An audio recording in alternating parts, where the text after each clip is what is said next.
The morning started like any other Tuesday on Earth. People rushed to work, children went to school, and everyone complained about traffic. Nobody expected aliens to show up and ruin their perfectly normal day. Captain Jake Morrison was drinking his third cup of coffee at the Earth Defense Force headquarters when the alarms started screaming. Red lights flashed everywhere, and people ran around like crazy. Jake put down his coffee and looked at the big screens on the wall. What he saw made him stop breathing for a moment. Huge black ships hung in the sky above every major city on Earth. They were massive, bigger than anything humans had ever built. The ships looked scary on purpose. They had sharp edges that stuck out like knives, red lights that pulsed like angry heartbeats, and hulls so dark they seemed to eat the sunlight. In New York, people pointed at the sky and screamed. In London, traffic stopped as drivers got out of their cars to stare. In Tokyo, millions of people took pictures with their phones. The ships cast shadows so big that entire neighborhoods went dark in the middle of the day. Jake grabbed his radio and called his team. "This is Captain Morrison. Everyone get to the command center right now. We have visitors." Dr. Lisa Park ran into the room, her lab coat still covered in coffee stains. She was the smartest person Jake knew, and right now she looked terrified. "Jake, the readings are off the charts. Those ships are using technology we can't even understand." "How?" "Many ships?" Jake asked. "Over 200 worldwide. They appeared out of nowhere. No warning, no advanced scouts, nothing." More people filled the command center. Everyone talked at once, voices getting louder and more panicked. Jake held up his hand for quiet. He was good at staying calm when everything went crazy. It was why they made him captain. "Okay, everyone listen up," Jake said. "We need to figure out what these guys want. Has anyone tried talking to them?" Before anyone could answer, every screen in the room turned black. Then words appeared in perfect English. "Incoming transmission from Supreme War Master Zeke Thule of the Galactic Dominion." The room went silent. Jake felt his heart beating fast, but he kept his face calm. Put it on the main screen. The image that appeared made several people gasp. The alien was huge, at least 7 feet tall. It had 4 eyes arranged around its head like a crown. Its skin looked like black armor with green spots.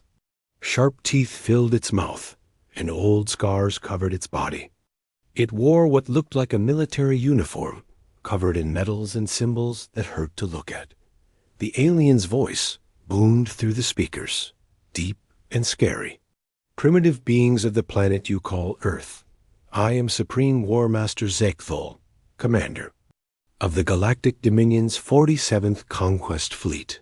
Jake noticed that Dr. Park was writing everything down as fast as she could. Good. They would need records of this. For 1,000 years, the Galactic Dominion has brought order to chaos across the galaxy. The alien continued. "We have conquered 47 star systems. We have enslaved countless civilizations. We have turned mighty warriors into servants and proud kings into slaves." The alien paused, and its 4 eyes seemed to look right at Jake through the screen. "Your pathetic species has caught our attention. Your primitive technology, your divided nations, your constant wars among yourselves. You are everything we despise about lower life forms." Jake felt anger rising in his chest. Nobody called humans pathetic, especially not some overgrown bug with too many eyes. "We offer you one chance for mercy," Zeke Thule said. "Surrender now, and we will allow some of you to live as our servants. Resist, and we will turn your planet into ash and bones. You have one of your Earth days to decide." The transmission cut off, leaving the room in dead silence. Everyone stared at Jake, waiting for him to say something.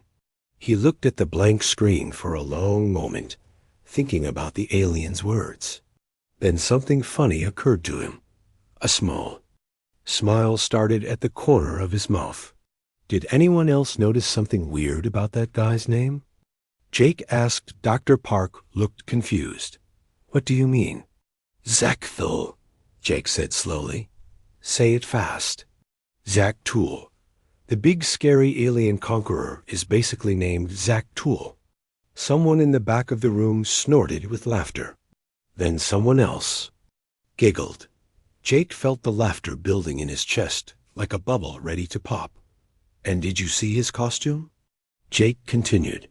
All those medals and scary symbols? It looked like he raided a Halloween store.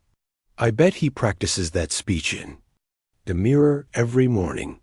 The laughter started small, but it grew fast. Soon half the room was chuckling. Dr. Park tried to stay serious. Jake, this isn't funny. It could destroy us. With what? Jake asked. Did you see any weapons in that transmission? All I saw was a really dramatic alien with stage lighting. And a bad attitude. Lieutenant Amy Rodriguez spoke up from her station. Sir, I've been monitoring their fleet communications. You might want to hear this. She played an audio recording. The voices were obviously alien, but the computer had translated them into English. Fleet Commander Vexalter to all vessels. Please maintain proper formation. And whoever keeps leaving. Their engines running while we're in orbit. You're wasting fuel. Antimatter doesn't grow on trees, people. Another voice answered. Sorry, Commander. My pilot is new. He's still learning the controls. Well, tell him to learn faster. And someone needs to do something about the parking situation near the command ship. It's a mess out here. The room went quiet again, but this time it was a different kind of quiet. Jake could see people trying not to laugh. Are they seriously worried about parking? Dr. Park asked. Amy played another recording. This one's even better. A tired-sounding alien voice filled the room. Attention, all ships. Whoever was supposed to bring snacks for the long journey to Earth forgot to pack them. We've been traveling for 3 months, and morale is getting low. The troops are getting cranky, and someone ate the last of the emergency rations yesterday. Jake couldn't help it anymore. He burst out laughing. Not just a chuckle, but a real belly laugh it made. His sides hurt. Soon the whole room was laughing with him. They're worried about snacks, Jake gasped between laughs. The mighty Galactic Dominion is having a food shortage. Dr. Park wiped tears from her eyes. This is insane. They can't be serious. Oh, they're serious, Jake said. They're just not very good at this whole intimidation thing. He walked over to the communications console and opened a channel to the alien fleet. This is Captain Jake Morrison of the Earth Defense Force, responding to Supreme War Master Zakthul. The main screen flickered, and the scary alien appeared again. He looked annoyed. You respond quickly, human. Have you decided to surrender? Jake grinned. Actually, Zach, I have a question for you. The alien's 4 eyes blinked in confusion. My name is not Zach. I am Supreme War Master Zakthul, Terror of 47 Star Systems. Right, Zaktul, Jake said cheerfully. Here's my question. Do you guys need us to send up some sandwiches? We heard you're having supply problems. For the first time since the aliens arrived, Zakthul looked uncertain. His scary mask slipped just a little. How did you... That is ... Our supplies are adequate for our needs. Because we've got plenty of food down here, Jake continued. Pizza, burgers, tacos. We could probably work out some kind of trade deal.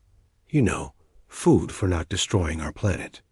The alien stared at him like Jake had grown a second head. This was clearly not how these conversations usually went. Jake was starting to enjoy himself. Dr. Lisa Park had not slept in 2 days. Her office was covered with papers, computer screens, and empty coffee cups. She was trying to understand the aliens, and what she found made her question everything she thought she knew about scary space. Invaders. The first thing she discovered was that the alien names were not as frightening as they sounded. Using the computer translation system, she worked through dozens of intercepted alien communications. Supreme War Master Zegthul's name actually meant something like Bob, who files reports, in their language. His second-in-command, the terrifying Battle Lord Crix-Nagath, was basically called Steve from accounting. Lisa rubbed her tired eyes and looked at her notes again. She had translated over 50 alien names, and they were all completely normal. Fleet Commander Vex Alter was Manager Mike. Terror Captain Golmorth was Supervisor Gary. The more she translated, the more ridiculous it became. She picked up her phone and called Captain Morrison. "Jake, you need to get down here right now. I found something important."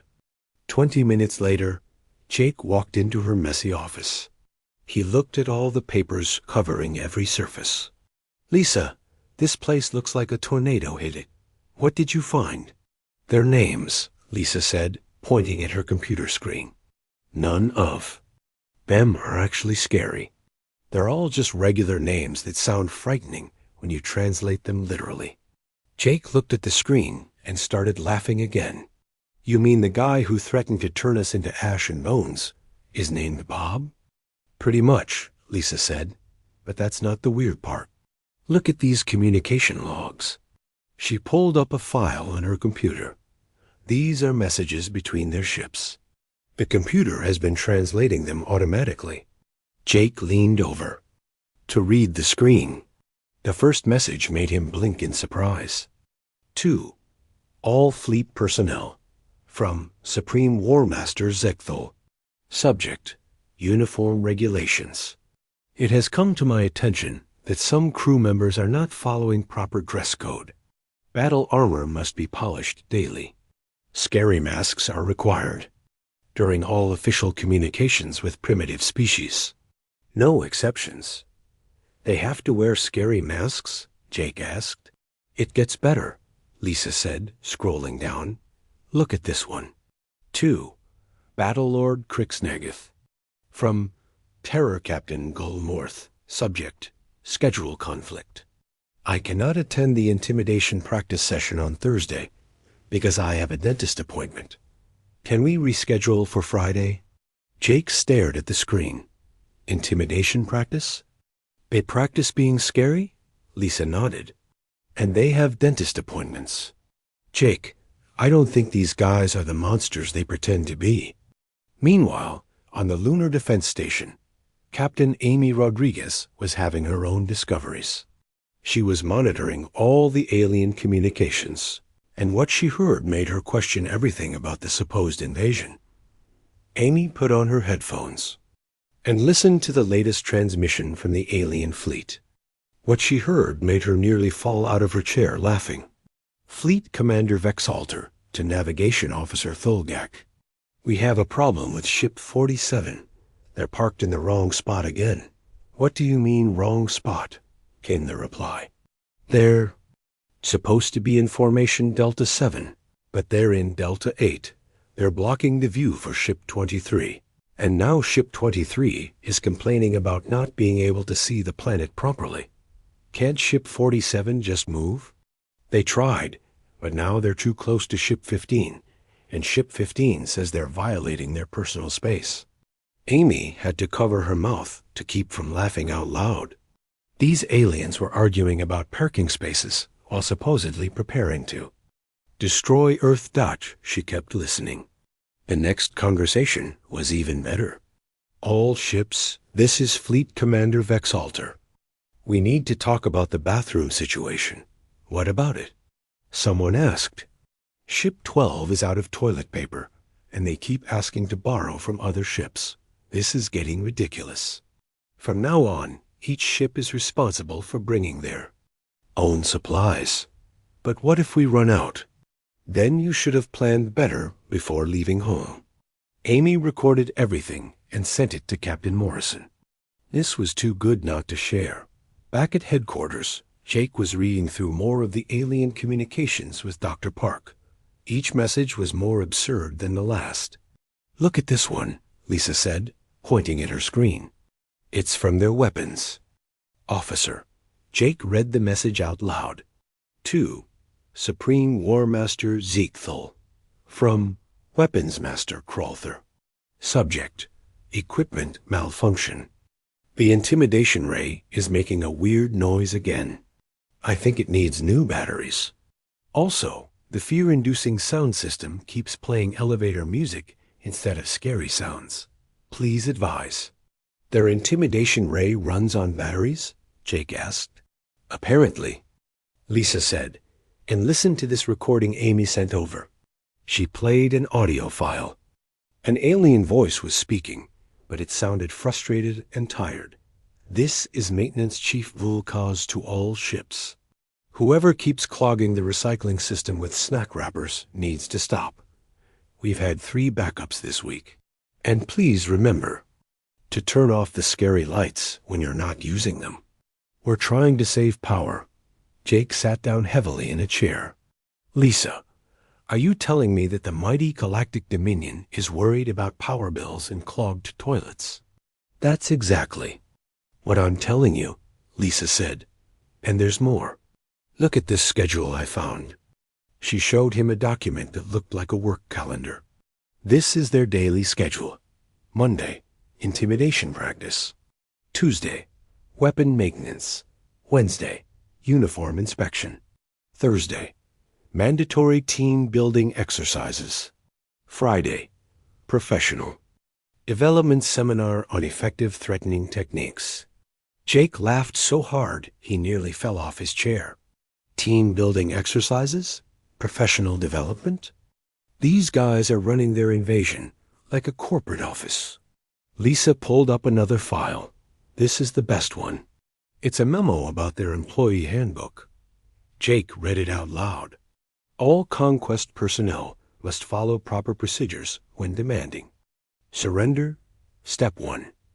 Appear menacing. Step 2. Make threats in a loud voice. Step 3. Give them time to think about it. Step 4. If they don't surrender, repeat steps 1 through 3, but louder. They have a handbook for conquering planets, Lisa said, with step-by-step instructions. What happens if the steps don't work? Jake asked. Lisa scrolled down. Step 5. Contact your supervisor for guidance. Just then, Captain Rodriguez called. From the lunar station. Jake, you need to hear this. The aliens are having some kind of argument. Amy patched through the live transmission. The aliens were indeed arguing, and they sounded upset. This is all your fault, Crixnagath, one voice said. You said humans would be easy to intimidate. How was I supposed to know they would laugh at us? Crixnagath replied. The handbook said all primitive species respond to fear. Humans are supposed to be primitive. Well, they're not acting primitive. They offered us sandwiches. Nobody ever offers us sandwiches. Maybe we should accept. I'm getting tired of those emergency rations. We can't accept food from the people we're trying to conquer. It's not professional. Says who? Says the Employee Handbook, page 247, section 12, subsection C. Jake looked at Lisa, who was writing everything down. They're arguing about whether it's professional to accept our food while they're trying to conquer us. And they're quoting their Employee Handbook. Lisa added. The alien argument continued. Maybe we should call headquarters and ask what to do. We can't call headquarters every time something goes wrong. They'll think we're incompetent. We are incompetent. We've been trying to look scary for 3 days, and the humans think we're funny. Speak for yourself. My intimidation routine is very good. Your intimidation routine makes you look like you're having a stomachache. Jake stood up and walked to the communications console. I think it's time we had another chat with our new friends. He opened a channel to the alien fleet. This is Captain Marison calling Supreme War Master Ziegthal. The main screen flickered on, showing the alien leader.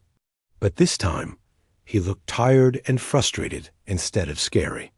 What do you What now, human? Ziegthal asked. He sounded like someone who had been having a very long day. I wanted to check on you guys, Jake said cheerfully. You sound stressed. Is everything okay up there? Ziegthal's 4 eyes blinked in confusion. Stressed? I am not stressed. I am a mighty conqueror. Conquerors do not get stressed. Really? Because we heard you guys arguing about parking spaces and toilet paper. The alien's scary mask slipped completely. For a moment, he looked like a tired office worker instead of a terrifying space warrior. You were listening to our private communications? He asked. Well, you did park right above our cities and start making threats, Jake pointed out. We figured we should keep an eye on you. Ziegthal seemed to consider this. That is actually quite reasonable of you. Jake smiled. So, about those sandwiches. The offer still stands. Colonel Ben Hayes had been a soldier for 20 years, but nothing had prepared him for this. He stood in the shuttle bay of the Earth Defense Force headquarters, wearing his best-dressed uniform and carrying a briefcase full of official documents. Today he would become the first human to board an alien spacecraft. A shuttle ride to the alien mothership took 30 minutes. Ben looked out the window at the massive vessel as they got closer. Up close, it looked even more intimidating than it had from the ground. But after listening to their communications for the past week, Ben was starting to suspect that looks could be very deceiving. The shuttle docked with a soft bump. Ben took a deep breath and stepped through the airlock into the alien ship. What he saw made him stop and stare. The corridor looked like the hallway of a government office building. Aliens walked back and forth, carrying clipboards, tablets, and stacks of papers. Some stood in long lines that stretched around corners. Others sat in uncomfortable-looking chairs, apparently waiting for something. The walls were covered with notices, schedules, and what looked like motivational posters. One poster showed a fierce-looking alien warrior with the words, "Conquer your goals," underneath. Another had a picture of a smiling alien family with work-life balance is important. Written in big letters. An alien approached Ben. It was smaller than the ones he had seen on the video transmissions, with only 2 eyes and wearing what looked like a customer service uniform. Welcome to Dominion Administrative Vessel 7742B, the alien said in accented English. I am Junior Assistant Clerk Moltar. Are you here for the surrender processing? Ben blinked. Surrender processing? Yes, for your planet's formal surrender. You will need to fill out forms 27A through 94C. Have them notarized by a Level 5 bureaucrat, and wait for approval from the Department of Planetary Acquisitions. Ben stared at the alien. You want us to fill out forms to surrender? Of course, Moltar said, looking confused. How else would we process your planet's integration into the Dominion? We can't just conquer people without proper paperwork. That would be chaos. The alien handed Ben a thick stack of papers. Ben looked at the first form. It was titled Application for Planetary Surrender, Form 27A, and had about 50 blank spaces to fill out. This asks for our planet's social security number, Ben said. Yes, every planet needs a social security number for tax purposes, Moltar explained patiently. You can apply for one at Window 47B on Deck 12. The office is open from 9 a.m. to 3 p.m., closed for lunch from 12 to 1. Ben flipped through more pages. This form wants to know our planet's credit score. Standard procedure. We need to know if your planet can afford the conquest fees. Conquest fees? Nothing is free, Colonel Hayes. Conquering a planet takes time and resources. There are administrative costs, processing fees, and a small service charge for the intimidation displays. Ben felt like he was in some kind of bizarre dream. Are you telling me that you charge people for conquering them? How else would we pay for our operations? Moltar asked. Do you think these ships run on good intentions? Fuel costs money. So does insurance. Insurance? Conquest insurance. In case something goes wrong during the invasion. Last year, we had to pay damages to a planet when one of our ships accidentally crashed into their moon. Ben was saved from answering by the arrival of Supreme War Master Zekthul. The alien leader still looked impressive, but Ben noticed he was also carrying a clipboard. Colonel Hayes, Zekthul said formally. Welcome aboard. I trust Moltar has explained our procedures. He's trying to, Ben said, holding up the stack of forms. But I have to ask, do you really conquer planets with paperwork? Zekthul looked proud. The Dominion has perfected the art of bureaucratic conquest. Why waste resources on expensive weapons in messy battles when you can achieve the same results with proper documentation? He led Ben down the corridor, past more lines of waiting aliens. You see, most species find our administrative requirements so exhausting that they choose to join us rather than deal with the paperwork. It's much more efficient than traditional warfare. They passed a sign that said, Department of Intimidating Declarations, Floor 15. Please take a number. How many planets have you actually conquered this way? Ben asked. 47 so far. Zekthul said proudly. The Zephyrians surrendered after we asked them to fill out an environmental impact statement. It was only 847 pages long, but they said it was too much work. They entered what looked like a reception area. Comfortable. Chairs were arranged around low tables, covered with magazines. The magazines had titles like Galactic Conquest Quarterly and Modern Bureaucrat. Please sit, Zekthul said, settling into a chair that was clearly designed for his alien body. Would you like some coffee? We have a very good break room. On deck 8, Ben sat down carefully. You have a break room? Of course. Conquest is hard work. Our employees need proper rest and refreshment facilities.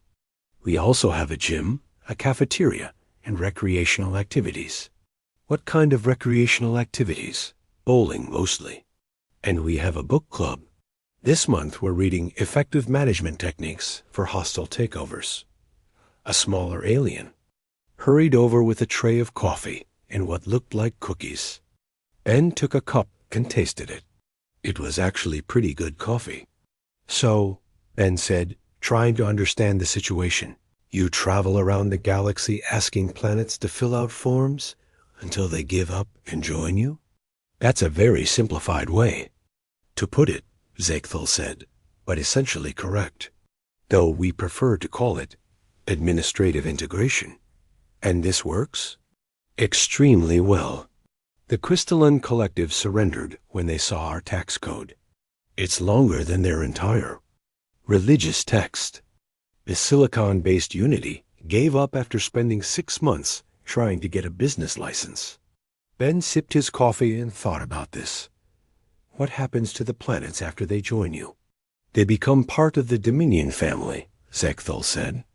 Warmly, they get access to our dental plan, paid vacation days, and a comprehensive retirement package. Plus, they never have to fill out their own government paperwork again. We handle all of that. You offer dental coverage to entire planets? Good dental hygiene is very important. Happy teeth make for productive citizens. Another alien approached. Their table. This one wore what looked like a business suit and carried several folders. Supreme War Master, the alien said. We have a problem with the Johnson system. Ben nearly choked on his coffee. The Johnson system? It's what we call Star System 23B, Zekthul explained. Our naming system ran out of scary names after the first 20 systems, so we switched to common human names. We have the Johnson system, the Smith Nebula, and the Williams asteroid belt. The alien in the suit continued. The Johnson system is refusing to file their quarterly reports. They say the forms are too complicated. Zekthul sighed. This always happens. Send them a strongly worded reminder letter, and include a copy of the instruction manual. We already sent the instruction manual. They said it was longer than their planet's entire library. Then send them the condensed version. The condensed version is still 4,000 pages long. Well, rules are rules. If they can't follow simple filing procedures, they'll have to face the consequences. Ben was curious. What are the consequences? Zekthel looked grim. We send them more forms to fill out. That's it. And we make the deadline shorter. Instead of having 6 months to complete their paperwork, they only get 3 months. Ben stared at him. That's your big punishment. More paperwork with a shorter deadline. It's very effective, Zekthel said defensively. No one wants to deal with accelerated filing requirements. Lieutenant Karen Walsh, who had been quietly listening to the conversation, finally spoke up. Sir, are you telling us that your entire empire is based on making people fill out forms until they give up? Not just any forms, Zekthel corrected. Very thorough, comprehensive forms that ensure proper integration into our administrative systems. We have forms for everything. Planetary registration, species classification, cultural documentation, economic assessment, military inventory, and social structure analysis. How long does it take to fill out all these forms? Ben asked. For a typical planet, about 18 months if they work full-time on it. 18 months of paperwork? That's if they don't make any mistakes. If they make mistakes, they have to start over. Karen leaned forward. Has anyone ever actually completed all the forms? Zekthel thought for a moment.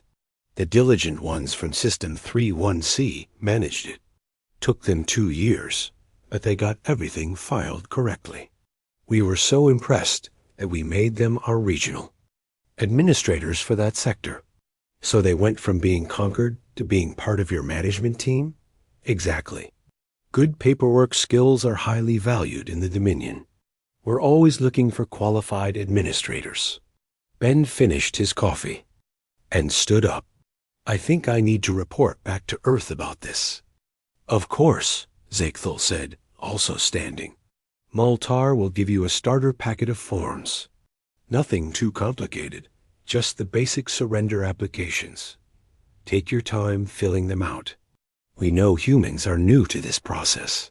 As Ben prepared to leave, he had one more question. What if we just say no to the whole thing? What if we refuse to fill out any forms at all? Zekthel looked shocked. Refuse to fill out forms, but how would we process your planet's status? Marine Captain Ryan Cooper had spent his entire career preparing for war. He knew about tanks, guns, missiles, and battle tactics, but nothing in his military training had prepared him for what he discovered when he investigated the Galactic Dominion's actual military capabilities. Ryan was part of the second team sent to the alien mothership. His job was to assess their weapons and defenses while the diplomats talked about paperwork. He expected to find advanced alien technology that could destroy entire planets. Instead, he found something that made him question everything he thought he knew about warfare. The alien who gave him the tour was called Weapons Master Crowther. He was a big alien with 6 arms and what looked like battle scars all over his body. He seemed excited to show off the ship's military systems. Welcome, human warrior, Crowther said proudly. You wish to see the mighty weapons of the Dominion fleet. Come, I will show you our most devastating tools of conquest. Ryan followed the alien through corridors that looked more like office hallways than military passages. They passed aliens, carrying staplers, hole punchers, and what appeared to be very large filing cabinets. These are your weapons? Ryan asked, pointing at a stapler. Some of our most effective tools, Crowther said seriously. A properly organized document can bring down entire governments. Would you like to see our main armory? The armory turned out to be a large room filled with office supplies. There were shelves of paper, boxes of pens, stacks of folders, and machines that looked like they were designed for printing and copying documents. "Where are the guns?" Ryan asked. "Guns?" Crawther looked confused. "Why would we need guns?" "We have something much more powerful." He led Ryan to a large machine in the center of the room. It was humming quietly and had lights blinking on its control panel. "Behold," Crawther said dramatically, "the Form Generator 3000. It can produce up to 50 different types of surrender, documents in 12 languages. It also makes copies, sorts them by date, and adds the official Dominion seal." Ryan stared at the machine. "This is your secret weapon? A fancy copying machine?" "Not just any copying machine," Crawther corrected. "This machine can generate forms so complex and confusing that entire civilizations give up rather than try to fill them out. It's devastatingly effective." Ryan walked around the machine, looking for anything that resembled actual military hardware. "What about space battles? Ship-to-ship combat? Don't you have any real weapons?" Crawther led him to another section of the armory. This area had what looked like costumes hanging on racks. "These are our intimidation suits," Crawther explained. "Each one is carefully designed to look as scary as possible. We have different styles for different types of species. This one is for creatures that are afraid of sharp objects. This one is for species that fear large teeth." Ryan picked up one of the masks. It was made of lightweight plastic and had a label that said, "Property of Dominion Drama Department." "You have a drama department?" "Of course. Good intimidation requires proper presentation. Our actors train for months to perfect their threatening poses and scary voices." Ryan put the mask down and looked around the room. "Crawther, I have to ask you something, and I want you to be honest with me. Have you ever actually fought a real battle?" The alien's 6 arms fidgeted nervously. "Define real battle." "Combat, fighting, shooting at each other with weapons designed to cause damage." "Well," Crawther said slowly, "there was that incident with the peaceful traders from Sector 15. "What happened?" "They tried to audit our tax returns. We had to defend ourselves." "How?" "We filed a complaint with the Better Business Bureau." Ryan sat down on a box of office supplies. "Let me get this straight.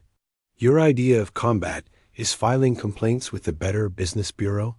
"It was very effective," Crawther said defensively. "They backed down immediately and agreed to our terms."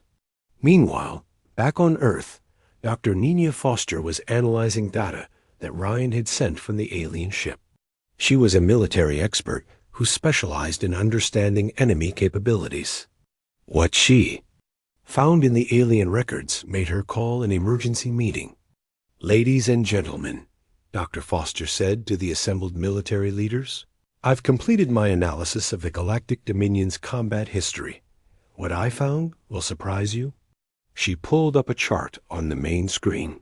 "This shows every military engagement the Dominion has been involved in over the past 1,000 years." The chart was almost completely empty. "Where are all the battles?" General Martinez asked. "That's just it," Dr. Foster said. "There aren't any. In 1,000 years of conquest, the Galactic Dominion has never actually fought a single battle." "That's impossible," another general said. "They claim to have conquered 47 star systems." "They did conquer them," Dr. Foster explained, "but not through warfare. Look at this." She showed them another chart. "This shows how each planet was actually conquered. The Zephyrians surrendered because they couldn't figure out the environmental impact forms. The Crystalline Collective gave up when they saw the tax code. The silicon-based Unity quit after trying to get a business license for 6 months. So, they conquered the galaxy through bureaucracy?" General Martinez asked. "Exactly. They never needed to fight, because every species they encountered found their paperwork requirements so overwhelming that surrender seemed easier." Dr. Foster pulled up more data. Look at their ships. What we thought were weapons are actually administrative equipment. Those scary-looking tubes sticking out of their hulls? They're pneumatic document delivery systems. The red lights we thought were targeting systems? They're just colored bulbs for dramatic effect. What about their soldiers? Someone asked. Their soldiers are actually clerks, accountants, and filing specialists. The reason they look so scary is because they were costumes designed by their drama department. The room was quiet for a long moment as everyone absorbed this information. So the most feared military force in the galaxy, General Martinez said slowly, is actually a traveling office complex. That's correct, Dr. Foster said. And according to their records, it's been incredibly effective. No one has ever called. They're bluff because no one has ever refused to engage with their bureaucratic process. At the same time, Commander Tony Mitchell was conducting his own investigation on the Lunar Defense Station. He had been monitoring the alien supply shipments and troop movements. What he discovered supported Dr. Foster's findings. Captain Rodriguez, Tony called across the monitoring station. You need to see this. Amy came over and looked at his screen. What am I looking at? Supply manifests from the alien fleet, Tony said. Look at what they're carrying. The list was incredible. Paper, pens, ink cartridges, staples, paper clips, rubber bands, correction. Fluid, and thousands of boxes labeled official forms, various types. They brought office supplies to invade Earth, Amy said. 27,000 tons of office supplies, Tony confirmed. But look at this. He showed her another manifest. Food supplies for a fleet of 200 ships, carrying approximately 50,000 crew members. Amy looked at the numbers. Tony, this is enough food for maybe 2 weeks. Exactly. They came to conquer Earth, but they only brought enough snacks for a short business trip. Amy shook her head. These people have no idea how to run a military operation. Because they're not running a military operation, Tony said. They're running a very large, very inefficient government office that travels around space, asking people to fill out forms. Back on the alien mothership, Captain Cooper was having his own revelations. Crowther had taken him to meet the ship's tactical officer, a nervous alien called Strategic Planner Nextall.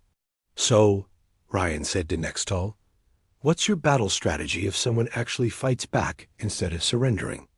Nextall looked panicked. Fights back? But why would anyone fight back? We have forms. What if the forms don't work? The forms always work, Nextall said, but he sounded uncertain. In 1,000 years, the forms have never failed. But what if they do fail?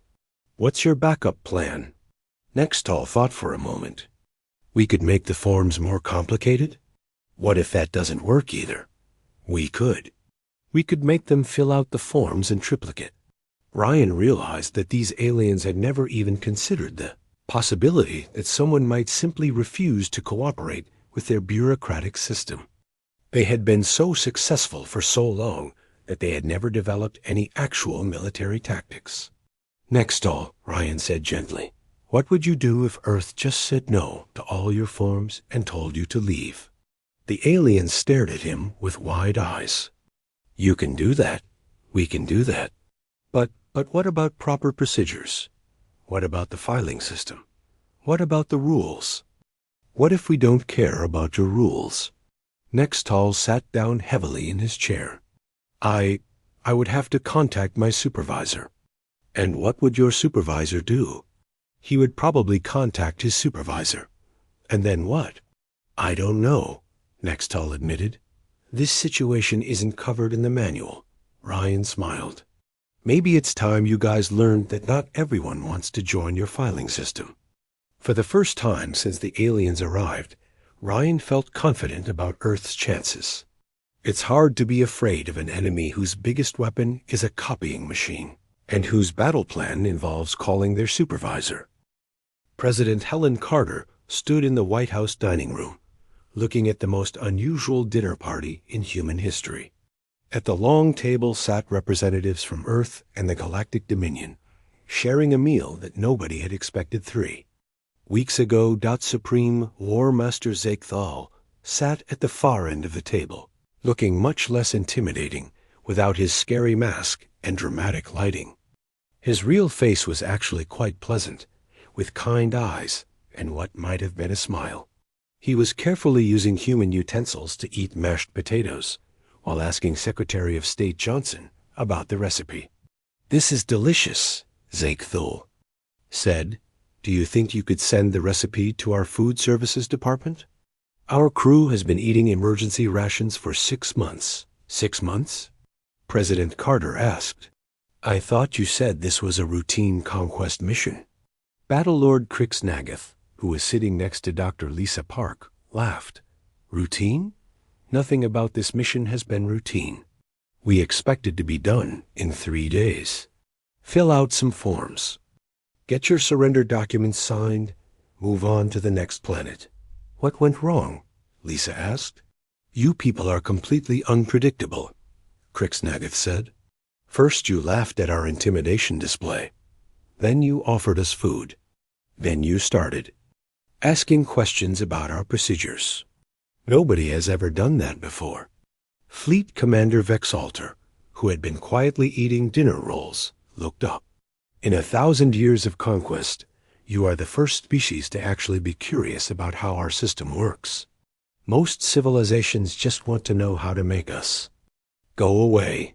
Captain Jake Morrison, who was sitting across from Vexalter, grinned. "Well, we're curious people. When someone shows up claiming to have conquered 47 star systems with filing cabinets, we want to know how that's possible." "It started as an accident," Zekthul admitted. 1,000 years ago, our people were just trying to organize and catalog the galaxy. We wanted to understand different species, their cultures, their technologies. So we developed forms to collect information. But somehow you ended up conquering planets instead of just studying them?" President Carter asked. "The first planet we visited was populated by a species called the Overwhelmed Ones," Zekthul explained. "We gave them our research forms to fill out. 300 pages of questions about their society, culture, and history." "Let me guess," Jake said. "They looked at 300 pages of forms and decided joining you was easier than filling them out." "Exactly. They begged us to just make them part of our organization so they wouldn't have to do the paperwork. We felt bad for them, so we agreed. Then word spread to other planets that we offered an alternative to paperwork." Terror Captain Gull Morth, who had been listening quietly, added, "Before we knew it, planets were lining up to surrender to us. It was very confusing. But eventually you realized you could use this system on purpose," Dr. Nina Foster said. "We didn't have much choice," Zekthul said. "Once we had a few member planets, we needed to organize them properly. That meant more forms, more procedures, more administration. The bigger we got, the more complicated our system became. And the more complicated your system became, the more other planets wanted to avoid dealing with it," President Carter observed. "It was a feedback loop," Vexalter agreed. "The more successful we became at bureaucratic conquest, the more bureaucracy we needed to manage our success." Ambassador Eric Thompson, who had been appointed to handle ongoing negotiations, leaned forward. "So what you're telling us is that you accidentally conquered the galaxy by being too organized?" "That's actually a very accurate summary," Zekthul said. The dinner conversation continued, and gradually the truth about the Galactic Dominion came out. They were not evil conquerors or military dictators. They were essentially a galaxy-wide administrative service that had grown far beyond what anyone had intended. "The member planets seem happy enough," Battlelord Crixnagath said. "We handle all their bureaucratic needs, provide standardized services, and maintain order. In return, they don't have to deal with the paperwork involved in running a modern civilization." "What kind of services do you provide?" Dr. Foster asked. "Everything," Vexalter said. tax collection, permit processing, license renewals, population, registration, trade regulation, environmental compliance, safety inspections. If it involves filling out forms, we handle it. Jake laughed. So you're basically a galaxy-wide Department of Motor Vehicles. What is this Department of Motor Vehicles? Ziegfeld asked. It's our system for registering vehicles and licensing. Drivers, President Carter explained. It's famous for long lines, complicated forms, and frustrated customers. The aliens looked at each other with expressions of awe and respect. You have a specialized bureaucracy just for transportation? Gulmorth asked. How efficient? Efficient is not the word most people would use, Jake said. We must study this. System, Ziegfeld said excitedly. It sounds like you have achieved something we have been working toward for centuries. What's that? Ambassador Thompson asked. A bureaucracy so advanced that people fear it more than military conquest. The humans at the table looked at each other. They were realizing that Earth's government systems might actually be more intimidating than anything the Galactic Dominion had to offer. Let me ask you something, President Carter said. What would happen if Earth decided not to join your organization? What if we just said no and asked you to leave? Ziegfeld looked uncomfortable. Honestly, we would probably leave. We don't have any way to force compliance if someone really doesn't want to cooperate with our system. You would just leave? Dr. Foster asked. After coming all this way? What else would we do? Vaxalter asked. We can't force people to fill out forms. That would defeat the entire purpose of having an organized system. The room was quiet for a moment as everyone absorbed this information. Finally, President Carter spoke. What if I told you you might be interested in joining your organization, but as partners rather than conquered subjects? Partners? Ziegfeld asked. Earth has been dealing with bureaucracy for thousands of years, Ambassador Thompson explained. We have systems you've never imagined. Forms that make your forms look simple. Procedures so complicated that our own people don't understand them. We have entire buildings full of people whose only job is to process paperwork, Dr. Foster added. We call them government offices. The aliens stared at the humans with something approaching reverence. You could teach us? Krixnagath asked hopefully. We could learn from each other, President Carter said. You could show us how to organize. On a galactic scale, we could show you some really advanced bureaucratic techniques. Like what? Gulmorth asked. Jake grinned. Have you ever heard of tax audits? What are tax audits? It's when the government reviews all your financial records to make sure you paid the right amount of taxes. The process involves mountains of paperwork, complex calculations, and can last for months. The aliens looked at each other with excitement. And then there's permit applications, Dr. Foster continued. Want to build something? You need permits. Want to modify something you already built? More permits. Want to get a permit? You need a permit to apply for the permit. Stop, Ziegfeld said, holding up his hands. You're describing a level of bureaucratic sophistication that we can barely comprehend. We would be honored to learn from your civilization. Over the next few hours, the details of Earth's partnership with the Galactic Dominion were worked out. Earth would join as a special administrative partner, helping to modernize and streamline the Dominion's bureaucratic systems. In return, humans would gain access to galactic trade routes, advanced technology, and the chance to spread their bureaucratic innovations across the galaxy. The partnership was formalized 3 months later with the opening of the first intergalactic department of motor vehicles on Earth's moon. It was staffed jointly by humans and aliens, and word of its legendary inefficiency spread quickly throughout the galaxy. Within a year, entire civilizations were surrendering to the Dominion just to avoid having to renew their starship registrations. At the new facility, The average wait time was 14 hours. The forms were available in 47 languages, but printed only in Comic Sans font.